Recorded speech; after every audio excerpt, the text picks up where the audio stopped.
Hi friends, முழுமையான சந்திர கிரகணம் பிடிச்சிடுச்சு. முழு சந்திர கிரகணம் இப்போ நடந்துக்கிட்டு இருக்குது. இது கரெக்டாக 11:15 நான் எடுத்தது. இந்த வீடியோ ஷூம் பண்ணி கொடுத்துருக்குறேன். முழு சந்திர கிரகணம் பிடிச்சி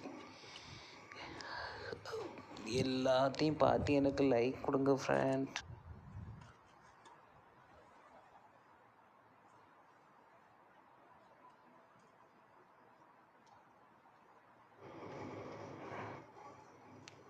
முழு சந்திர கிரகணத்தையும் வீடியோ போட்டிருக்கிறேன், பாருங்கள். என் சேனலை சப்ஸ்கிரைப் பண்ணிக்கிடுங்க. ஓகேவா ஃப்ரெண்ட்?